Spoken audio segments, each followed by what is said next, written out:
Hola, Quiz, and welcome back to Offside, Barca Football's YouTube channel. And today we're continuing down the list of much improved Barca players this season under Hansi Flick. Today, focusing on not other than Alejandro Balde.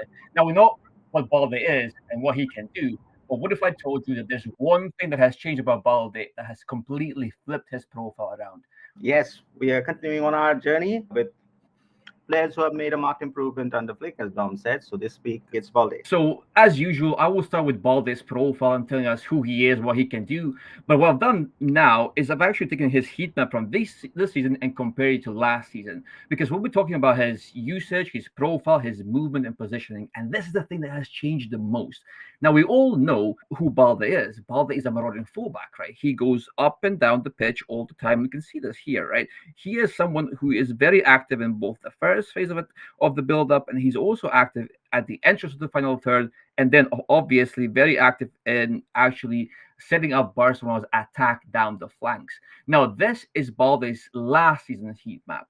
And when you look and compare it to the current season's heat map, obviously this is not a full season worth of data because we're only halfway down the line of the season, but it's already quite significant.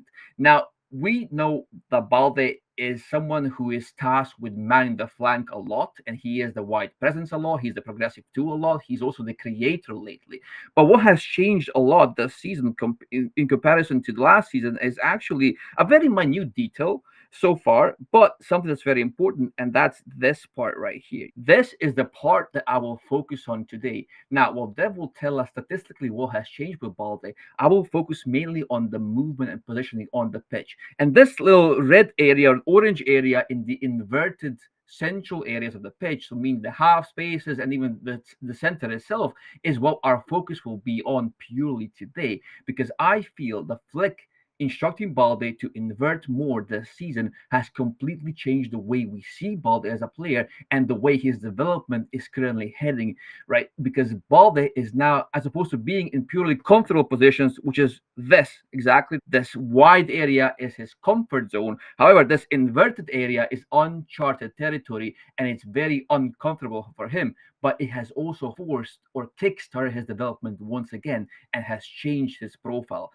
And the big thing that has changed about Balde is in terms of his progressive running and his passing. So let's tackle that next. Now, the first thing I will tackle is progressive running. We know that Balde can do this. We know Balde is a player who starts very deep and finishes very high, and he does this almost flawlessly. He's a tool that breaks the press almost effortlessly through his running. And the one thing that you have to know about progressive runners is that they usually go where the space is. Now, in this example, let's see here. Now, the opposition defender, that's Balde right here. The opposition defender is actually trying to guard this area right here. So he's trying to force Balde out wide, which means that the space is also out wide due to the defender's positioning or body orientation. So this is where Balde can go. And this is where he actually goes. Even when he has a marker on his back, or in this case in front of him, Balde can blitz past him and go into this area and progress play. This is where Balde ends up, right? This is Balde right here. So he went past the defender on the outside and he progressed the play. He can do this really well. And he eventually connects with Ferran Torres down the middle here. But the key in this instance is, again, Balde or progressive runners usually tend to go where the space will be. Now, compare this to this next example, which is, again, Balde on the flank. And where is the space here? Look at the defender's positioning here and body orientation. He's guarding the outside. Now, where will Balde go in terms of that? He will go on the inside because now all of a sudden space is right here. If you create space for Balde, he can go out on the outside, he can go on the inside. He doesn't really care. His progressive running is that good. So what Balde does is he inverts into this area right here and he continues his run down that channel. And this is where he is now. And he goes all the way there and attacks the box. And this is the second thing, Dev, that I want to talk about. When you turn Balde into an inverted and an overlapping presence, that gives his progressive running a different vibe. And this is important because when you progress down the flank, this makes Balde a purely progressive tool because he didn't have to rely on his creativity and his crosses from this area right here. But if you let him invert and he attacks the opposition down the center, you turn his progressive running into an offensive tool. Why? Because you make him go closer to the box. He's attacking the box head on, which means that he becomes more of an attacking or offensive tool with his progressive running. And that is very important in terms of his passing, which I will touch on next. Balde's passing has not always been well refined, right? But he has the La Masia foundation. We know this. He has a technical floor to execute these passes. But what has changed lately? Again, it's all about his central positioning. When players deploy passes from the center, we say that they deploy them from the golden zone. Why is that? It's all about the angles. Look at the positioning of Balde and look at the targets that he has. He has targets on the outside and he has targets on the inside. That means that more angles are available to you if you attack the box or attack the position down the middle of the pitch. Compare this to if Balde was somewhere around here, which is where he usually was last season. There's only one way for him to deploy the pass, which is on the outside and into the box. That's the only angle that's available to him. Whereas now, when he's down the middle, where he comes from with one of his runs, he has multiple angles to exploit.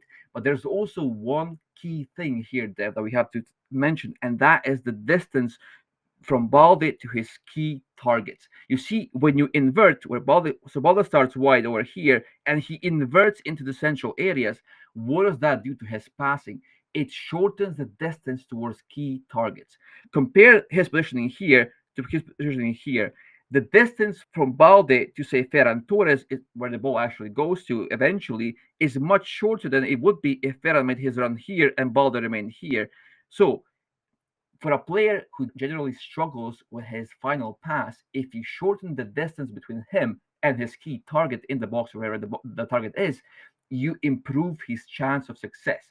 And if Balde inverts, that means that he's getting closer to Barcelona's biggest and most dangerous players. Because remember, Flick wants to play down the middle, which means Pedri, Frenkie, Lewandowski, Lamine, all of these players would generally be in this area right here.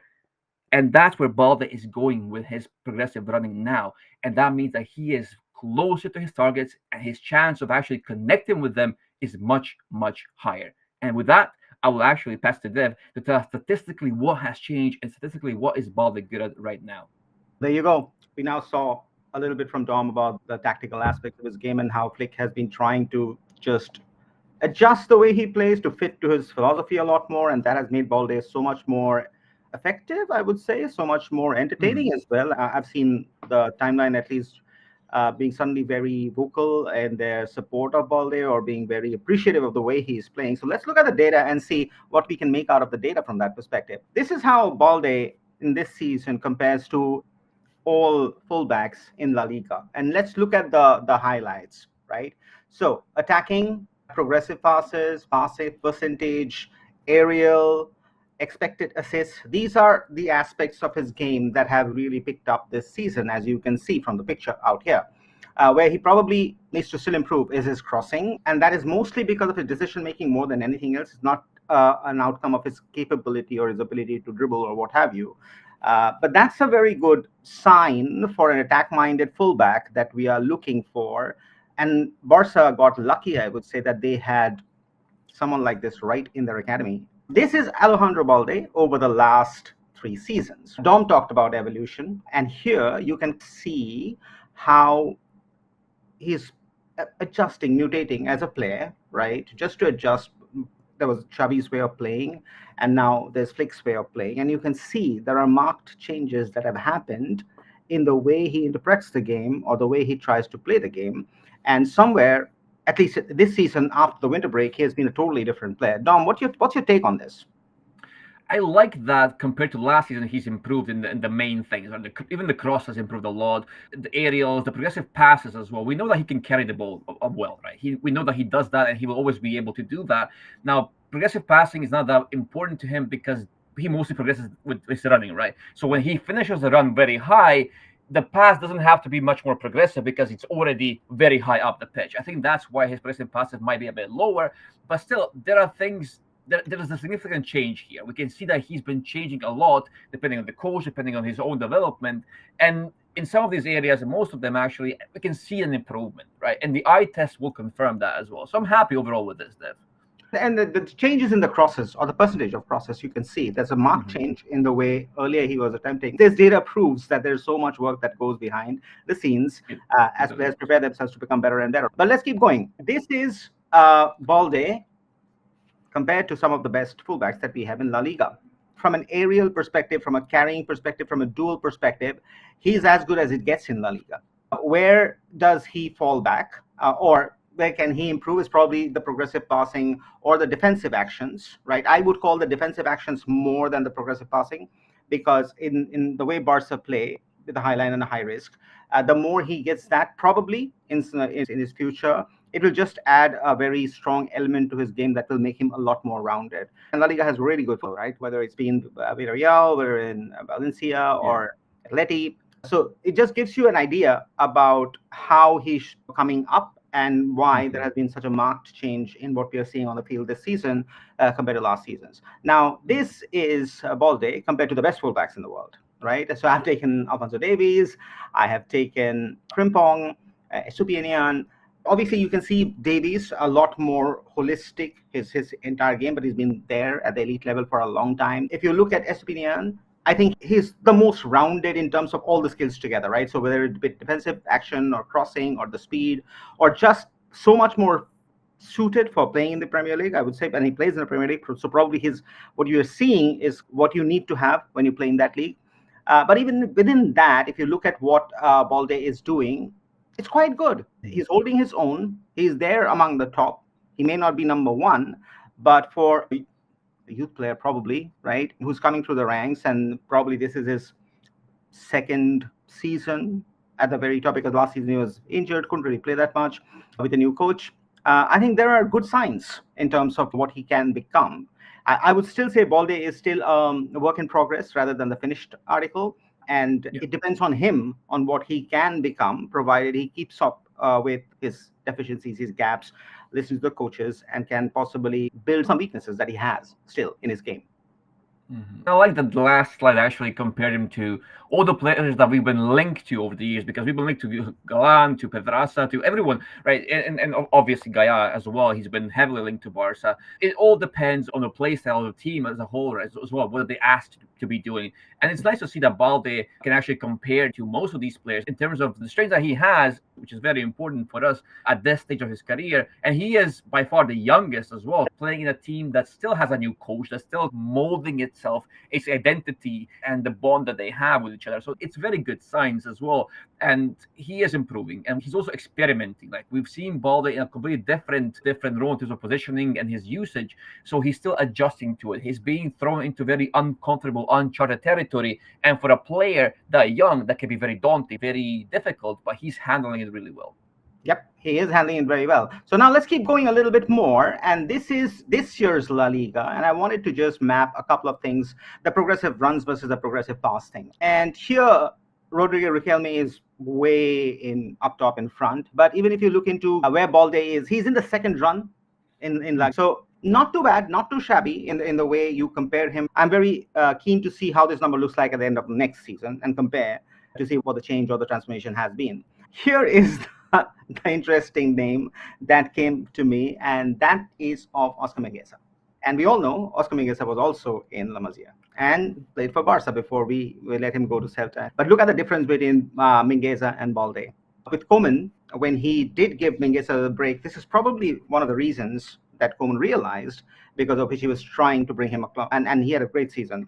Mingueza is in front of Balde in terms of that decision making or just completing an action, right? Now, if you look at the names and you look at the position that Balde is in comparison to in all of them, that just tells you that probably these are a couple of areas where he can improve and work upon, though how much it matters to the team or the game is to be debated. That's number one. Number two, is this what he needs to be more effective in Hansi Flick's setup?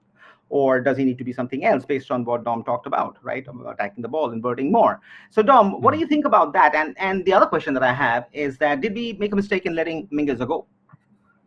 No. And here's why. The deep completions are very important in terms of creative output, because these passes are basically the passes that end up within the 20 meters of the goal. So that means it gets the ball to the danger area very well. However, he does so mainly through very long passes. Now, when you look at Barca setup, they need Balde to be higher up the pitch. Mingueza, on the other side, is a player who's far more deeper, and then he lofts a long pass into the box or close to the box into those into players who can handle those aerial balls. Now, Barca's current setup and the tactics demand Balde to be much higher. That means that his pass is automatically less long, right? It's shorter, statistically shorter. That's why the last slide shows Balde so much. If Mingueza was in this team and was asked to do what Balde needs to be doing as a Barca fullback, I don't think he would be as good because his profile is not as suited to that style of play. If, however, Flick had Mingueza and told him, okay, now Mingueza, you can stay deeper and pull those long balls into the final third, and that worked for us, and we had the players that can actually fit that role in attack, then yes, absolutely, then Mingueza will be the better fit. But as things stand, the Barca fullback in this current setup needs to be more of a Balde profile, and I think less of a Mingueza profile. Now, does this mean that Mingueza is a bad player and Balde is a superior player? Not necessarily. Not necessarily, because they're players for different styles. And Mingueza, I think, at the moment suits Celta's style more than he suits Barca's style. Again, it's apples and oranges, not this one is better than that one. It's apples and oranges, different profiles, different suitings, different fittings to the team. There you can see, again, one duels. He's actually on the right side of the quadrant, whether it be on defensive duels or defensive duels 1%. So that is improving, and which is always a good sign, I would say, because as a fullback, in Barca, he would need that to make that difference, to make that play, and we will later compile it with his dribbling, which is quite good. So if you combine all of those elements together, this is, I would say, one trait that a Barca fullback needs to have, and which he has. Now, how much he builds on it will depend on him and over the seasons, but I would say this will stand him in good stead. This is what he has lost in his own third, and the dangerous losses. Now, the dangerous losses are not that much, right? So we haven't conceded a lot of goals because of his loss, but he does have a tendency to lose the ball, which is what we saw even in the defensive action of his game, that it is not the most proactive or the built part. He's not a defensive linchpin, so as to say. But that doesn't mean, and that may not be his role, right? That may never be his most important role in this team or in this role for this Barca that he plays for. But it just goes on to show over time, if he builds that up, it will just help his profile in this case as a more rounded fullback who will have suitors in Barcelona and outside Barcelona. All right, now let's look into recoveries from that perspective. He does put in a solid shift in terms of the press, in terms of being actively involved. He's always running. So you can see 6.11 recoveries per 90 is not a bad number at all. So you can see his heat map that even Dom talked about. So you can see the heat map only in this part. You will see it's a lot more concentrated in his own half. So he's obviously working towards anticipation of the game, cutting out those passes and helping in the press or helping in the transition. This is all about the tactics, because the way we Barca press, they basically force our fullbacks to be high and make those final third recoveries and press the opposition center backs or fullbacks deep into their own area. So that's why we have quite a few actions very high up the pitch, but these interceptions or recoveries inside our own area are very important as well, because Balde is a defender primarily, right? And he's often tasked to go up and down the pitch and attack, but then rush back and recover the ball deep into our own area, which he can do. He is that athletic. He is that profile can do that. So that's what makes him valuable as well. Yes. Absolutely. All right. Now let's look into the type of passes that he has. Passes per 90, pass accuracy, XG change, XG build up. What's good? Passes per 90. Busy player, keeps the attack moving, keeps connecting the first third with the final third. Look at his contribution to XG change per 90. He definitely is a very important cog in the wheel for Hansi Flick's attack machinery, whether he's causing the assist or whether he's scoring the goal. But he's definitely involved in every single build-up that is creating that opportunity of a goal. If you consider his contribution to the XG build-up and the XG chain, that's pretty phenomenal. And I would say that's a very fundamental part of how Flick wants to play and why we have seen such an attacking Barca the whole of this season. Mm-hmm. You nailed it there. That the middle two graphs are the most important, right? How he is involved in chance creation, and he is very involved according to the data and according to the eye test as well. Forward passes, pass to the final third. He just does this he runs with the ball forward and then he connects instead of being a deeper player and then progressing large distances through passing. Absolutely. Now, let's look into progressive passes and progressive runs. And I think this is the only thing that he needs to work on, just the accuracy of his passes, especially when he's working in a setup which can depend on very short triangles, bypassing the press, 3 or 4 passes, and you're into the final thirds. Hopefully, with good coaching, he'll be able to do that. His final output can be a little bit underwhelming because I think he either runs out of steam or he runs in a place where he's not really sure what he needs to do, or doesn't take that a little time to just slow things down and think about what's that next step. If you've got to be a prime fullback, then those you've got to float them in somewhere or the other, and they need to land. What is good though is from his ground crosses and cutbacks, the expected assist. That's a very good number. So he has actually improved his ground crossing and the cutbacks, and we have not been the best in cutbacks for a while now. But that will always be an incredibly powerful tool, especially when you are faced with low blocks, which we are in La Liga all the time. And that can be a very good chance creation tactic going forward. I will agree. And then finally, this is the last thing that I want to talk about. And fundamentally, I like players who can dribble. They can unlock blocks. They can create chances out of nowhere. And Balde has it. He loves dribbling. He's never shy of taking them on. Now, has he scored a lot of goals out of that? No, probably not. He'll find a way to be more effective in the final third. He will find a way to assert himself more in the overall game. As he evolves as a player, as he becomes a senior, and he has 10 years of experience under him, I think these numbers are going to be fundamentally changing, and we will be seeing very different numbers from Alejandro Balde going forward. That gives you an idea about what Balde is, and it adds on to what Dom was talking about in the earlier part of his new role within this team and how he's evolving, especially Hansi Flick is helping him evolve. And we are lucky that as Barca, we have a player like him from the academy, because if you wanted to buy somebody like him from the market, that would be 60 to 80 million. Easy money that we don't have, right? So we're incredibly lucky that we had an academy that has given us this kind of talent. Now it's left to us how we can harness him to become that elite player that I think he has the capability of, but he needs the right kind of environment to guide him there. That's it, Dev. He is a player with such a frighteningly high ceiling, and he's already showing more than just signs of that. He's already showing elite stuff in his play. And credit to Flick for actually putting him into a position where he has to evolve. He has to improve because he's in an uncomfortable position to begin with. And that's how you kickstart a force, especially young players' development. And I think that was the right call from Flick as well. And even in those dribbles, how many shots Balde can generate through his dribbling and his progressive running. And that means that he's now, apart from being just a progressor, he's also a very important attacking tool for us, and that's great to see, on top of actually being a good defender, which we know he is. But that's it, guys. That was Balde in this episode. Stay tuned for more content coming your way this week. And as always, just subscribe, like, comment, do everything that you want to do. We are here for you. Stay safe, and as always, Visca el Barça.